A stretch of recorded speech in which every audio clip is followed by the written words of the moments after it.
बार राजा Christian अपने दरबारियों के साथ चर्चा कर रहे थे। चर्चा करते करते अचानक बात चतुराई पे होने लगी। महाराज क्रिस्टियन के दरबार में राजगुरु से लेकर कई अन्य दरबारी जैक से जलते थे। ऐसे में जैक को नीचा दिखाने के लिए एक मंत्री दरबार में बोल पड़ा।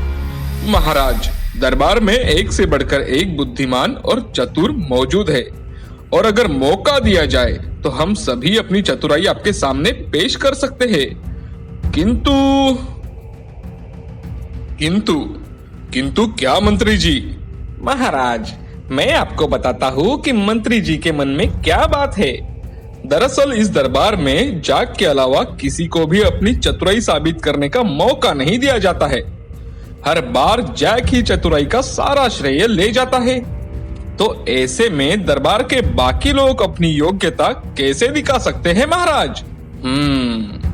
तो अब दरबार में सभी लोग जैक के विरोध में उतर आए हैं। देखना होगा। इसके बाद महाराज कुछ देर शांत रहे और मन ही मन विचार करने लगे।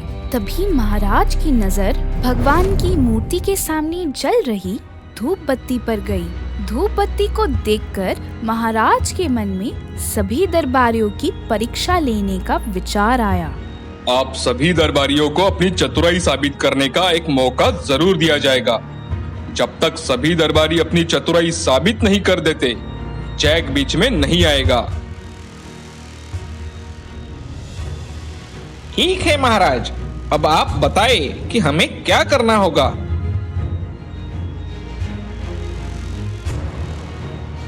अच्छा, तो ये बात सुनो। मेरे लिए वहां से 2 हाथ धुआं लेकर आओ। जो भी एक काम कर सकता है उसे जैक से अधिक बुद्धिमान माना जाएगा। महाराज की बात सुनकर सभी दरबारी सोच में पड़ गए और आपस में चर्चा करने लगे कि ये कैसे संभव है। भला धुएं को नापा कैसे जा सकता है। इसके बाद अपनी चतुराई साबित करने के लिए सभी दरबारियों ने अपना हाथ आजमाया, लेकिन कोई भी धुआं नाप नहीं पाए। जैसे ही कोई धुएं को नापने की कोशिश करता, धुआं उनके हाथों से निकलकर उड़ जाता। जब सभी दरबारियों ने हार मान ली, तब उनमें से एक दरबारी बोला कि महाराज, हमारे हिसाब से धुएं को नापा नहीं जा सकता है। हाँ, अगर जैक ऐसा कर पाए तब हम उसे अपने से भी अधिक बुद्धिमान मान लेंगे। लेकिन अगर वो भी ऐसा नहीं कर पाए तो आपको उसे हमारे जैसा ही समझना होगा महाराज। क्यों जैक, क्या तुम तैयार हो? महाराज, मैंने हमेशा आपके आदेश का पालन किया है। इस बार भी जरूर करूंगा महाराज। सेवक, जरा यहाँ आओ। सेवक वहाँ आता है और जैक उसके कानों में कुछ कहता है। जैक की बात सुनकर सेवक तुरंत दरबार से बाहर चला गया। दरबार में चारों ओर चुप्पी छा गई। सभी ये देखने के लिए उतावले हुए जा रहे थे कि आखिर कैसे जैक राजा को 2 हाथ धुआं देता है। तभी सबकी नजर सेवक पर पड़ी, जो शीशे की बनी 2 हाथ लंबी नली लेकर दरबार में वापस आया था। जैक ने तुरंत उस शीशे की नली का मुंह धूप बत्ती से निकलते हुए धुएं पर लगा दिया। थोड़ी ही देर में शीशे की पूरी नली धुएं से भर गई। जैक ने जल्दी से नली के मुंह पर कपड़ा लगाकर उसे बंद कर दिया और उसे महाराज की तरफ करते हुए कहा, महाराज, ये लीजिए 2 हाथ धुआं।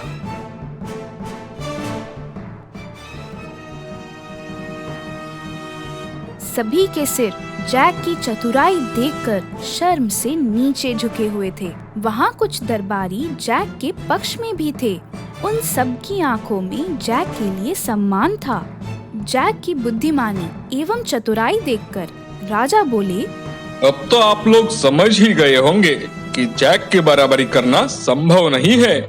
इसके जवाब में दरबारी कुछ भी बोल ना सके और उन लोगों ने चुपचाप सर झुका लिया। हमें दूसरों की बुद्धिमत्ता का हमेशा सम्मान करना चाहिए और कभी किसी की चतुराई से जलना नहीं चाहिए। बहुत समय पहले की बात है। एक राज्य में एक भला राजा रहा करता था जिसे सब लोग प्यार करते थे और उनका नाम था क्रिस्टियन। राजा होने के साथ साथ वे काफी बुद्धिमान एवं चतुर थे। राजा अक्सर अपने शाही दरबारियों की परीक्षा लिया करते थे जिससे वो जान सके कि कौन कितना चतुर और बुद्धिमान है। ऐसे ही एक दिन राजा ने अपने सारे शाही दरबारियों को बुलाया और शाही खजिनदार ओलिवर से कहते हैं कि अगर मैं किसी से प्रभावित होकर बहुत खूब कहूँ तो तुम उसे 1000 सोने के सिक्के दे देना। जी महाराज। राजा के दरबारियों में एक बहुत ही चतुर दरबारी था जिसका नाम था जैक। उसने इस मौके का फायदा उठाने का सोचा। क्यों ना कुछ ऐसा किया जाए जिससे मुझे सोने के सिक्के प्राप्त हो। दरबारी होने की वजह से जैक को राजा की छोटी बात की जानकारी थी। एक दिन राजा अपने सिपाहियों के साथ राज्य भ्रमण करने के लिए निकल पड़ते हैं। भ्रमण करते वक्त राजा को एक छोटा सा घर दिखाई देता है। वहाँ घर के बगीचे में एक बूढ़ा आदमी छोटे पौधे लगा रहा होता है। जरा देखो तो इस बूढ़े आदमी को, कैसे मन लगाकर पौधे लगा रहा है। लेकिन जब तक ये पौधा बड़ा होकर फल देने लगेगा तब तक शायद ये जिंदा भी नहीं रहने वाला। तब ये क्यों इतनी मेहनत कर रहा है?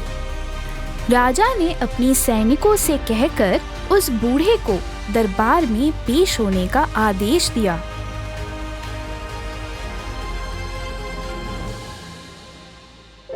क्या हुआ महाराज? क्या मुझसे कुछ भूल हो गई है? अगर हुई है तो मुझे माफ कर देना। तुम डरो मत, तुमने कुछ गलत नहीं किया है। अच्छा मुझे ये बताओ, तुम्हारी उम्र क्या होगी?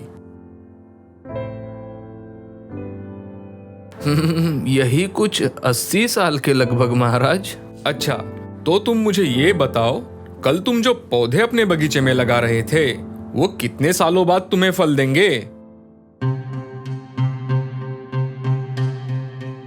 महाराज, जो मैं पौधे लगा रहा हूँ ये कुछ 10 से 12 साल बाद फल देंगे। अच्छा तो आपको अपनी ओर देखकर क्या लगता है कि आप और कितने साल जिएंगे? महाराज, मौत का क्या है, वो तो बिन बुलाए मेहमान जैसी है, कभी भी दस्तक दे सकती है। मेरी आज की हालत देखकर तो मुझे लगता है मैं कुछ 3 से 4 वर्ष और जिंदा रहूंगा। तो जब तुम्हें ये बात पता है तो तुम इतनी मेहनत क्यों कर रहे हो पौधे लगाने में, जबकि तुम्हारे लगाए हुए पौधों से तुम्हें फल खाने ही नहीं मिलेंगे? तुम्हें तो इस उम्र में घर बैठकर आराम करना चाहिए। नहीं महाराज, ऐसी बात नहीं है। मेरे घर के बगीचे में बहुत सारे पेड़ हैं जो मेरे दादा परदादा ने अपने जमाने में लगाए थे जब वो मेरी उम्र के थे, और मैं उन्हीं के लगाए हुए पेड़ों से फल खाया करता हूँ महाराज। तो इस तरह मेरे लगाए हुए पौधे मेरे बेटे या पोते खाएंगे। ये बात सुनकर राजा बहुत खुश हुए और वो बोल पड़े, वाह बहुत खूब। राजा के मुंह से बहुत खूब सुनकर खजिनदार ने उस बूढ़े आदमी को राजा के कहे अनुसार उसे 1000 सोने के सिक्के दे दिए और राजा ने कहा, ये लो, ये तुम्हारा इनाम है।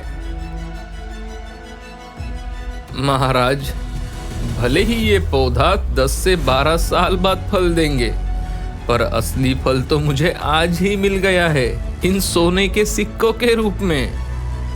बहुत खूब, बहुत खूब। उस बूढ़े आदमी को 2 थैली सिक्के इनाम के तौर पर और मिल गए। कुल मिलाकर अब उसके पास 3000 सोने के सिक्के हो गए थे। सिक्के पाने के बाद बूढ़ा आदमी फिर बोल पड़ा, महाराज, मैंने तो आज तक बस नेक दिल राजाओं के किस्से सुने थे, आज मैंने खुद अपनी आंखों से देख भी लिया। बहुत खूब, बहुत खूब, बहुत खूब।